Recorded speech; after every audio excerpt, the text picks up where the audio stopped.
Hi, my name is Keandra Ewing.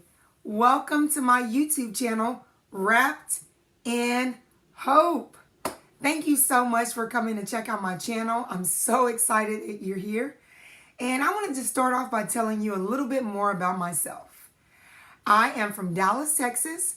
I grew up in a part of town called Oak Cliff. We have this song we sing, Oak Cliff, that's my hood. Put it in your face and make sure it's understood. I love Texas. Did I say that? I love Texas. I lived in Dallas until I was 19 years old. And then I went off to college in Houston, still in the state of Texas. What? And I attended the University of Houston. Go Cougs! I lived in Houston for 10 years. And during my time in Houston, I started to experience some health challenges. I was diagnosed with a condition called dermatomyositis, which is a rare autoimmune condition. And it basically causes muscle weakness, pain, fatigue. And I just went from being this very independent person to needing help with a lot of things. And so luckily, I was able to discover what it was pretty quickly. They treated it with medication for the next 2 years. And I was good. So from 2000, that was at the end of 2006 when I was diagnosed. So from 2007 to 2009, I was on medication, good to go. Well, from Houston, I moved to Jacksonville, Florida to help run an after-school program for inner city youth. And probably after being in Florida for about 2 years, some of my symptoms began to return. And I was frightened because I was like, no, I don't want to go through this again. But I basically started experiencing the muscle weakness again.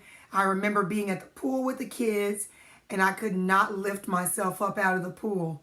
And I was so scared. So anyway, when I started to experience those symptoms, I knew I wanted to do things differently this time around.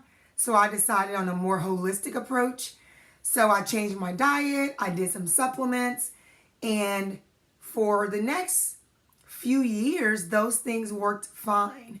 Well, let's fast forward to 2014, where my health just began to decline and everything just went south. I went from running 3 days a week to barely being able to walk. I was in pain all the time. I was losing weight and I was very discouraged. And I was so sad because I couldn't figure out what was going on. I was doing everything I knew to do. I started going to acupuncture. I started seeing an herbalist because, again, I did not want to be on those harsh medications. And I already know what they treat this condition with. It's either prednisone, methotrexate, which is a chemo drug, or another drug called Plaquenil. And so I was really trying to avoid all of those drugs.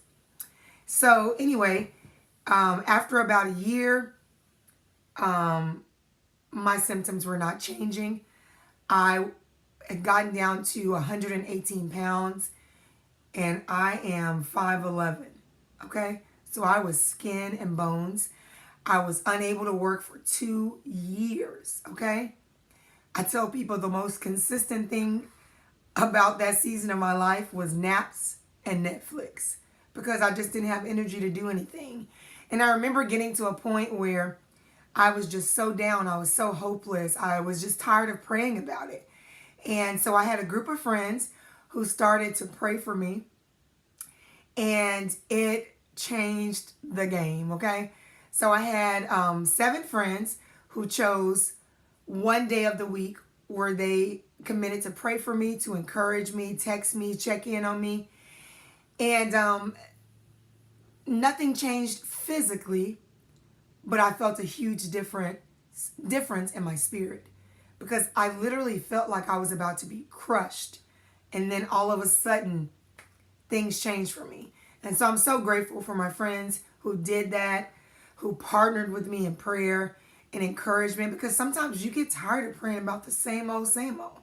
And so they just told me, Kendra, or they call me Kiki, we are not going to get tired of praying for you. We are here for you. We are going to lift your arms. We're going to stand with you, and you're going to get through this. And so one of the consistent themes of my life has been the message of hope. And that's what I want to talk to you about next. First of all, what is hope? I wrote down some notes. Hope is the feeling that what is wanted can be had, or that events will turn out for the best. And then I saw another person, Robin McMillan, wrote this about biblical hope. It's the confident expectation of good. It is like a pregnant woman, sure of her pregnancy. She is expecting and confident of it. And you know what? I believe that hope is a way of living. I believe that we have to make a choice to have hope. There were many days where I didn't know if things would turn out for the best. I really didn't. Honestly, for a long time, things continued to get worse. And so I didn't have a lot of hope. I didn't. And I really had to fight for that. And so that has been something that's been very important to me. And so that's why I chose the name Wrapped in Hope. I wear a head wrap pretty much every day. And then, as I mentioned, hope is a big part of my life. So I decided to merge those two things together, and I came up with Wrapped in Hope. And what I'm hoping this channel will do for you is that it will provide hope for you. Maybe you're like me and you're dealing with chronic illness. I didn't say this, but in addition to the dermatomyositis, I've also been diagnosed with lupus, Sjogren's, and Raynaud's. Okay, so 4 autoimmune conditions that I've been diagnosed with. And in addition to those, I have fibroid tumors in my uterus. And so this journey has had its ups and downs. I am not coming to you as a person who feels like they have it all together. Everything is great. No. I'm still dealing with a lot of these things right now. In fact, earlier this week, I was in tears because I'm so overwhelmed trying to figure out, oh Lord, I'm losing my hair, so I'm seeing a dermatologist about that. That's one of the main reasons I wear the head wraps. And then now I have to figure out what to do about these dumb fibroids. And sometimes you just feel like, will this ever end? What is this life? What? But I know as a follower of Jesus that I can have hope, that all things are working together for my good, whether I feel like it or not. And one of the verses that I love is from Romans. I think it's Romans 3:24-25. I may be wrong, but it says, hope that is seen is not hope at all. For who hopes for what they already see? But if we hope for what we do not yet see, we wait patiently and confidently. And that's where I am. I am believing for things to happen that I have not seen. But I am clinging to hope. I'm choosing to believe in spite of what I see. And so I want to create a community here of what I like to call hopesters. What is a hopester? I'm glad you asked. It's someone who hopes no matter what. And even when I get to my lowest place and I am down and I don't see how I'm going to get back up again, I always bounce back. And that's because I make a choice. Hope is a choice. It is not a feeling. And I have to choose to have hope regardless of what I see in the natural. And so I hope that you're encouraged by my story. I hope that you will come along with me in this journey. And I hope that you too will find hope in the midst of whatever you're facing. Have a wonderful day. Bye.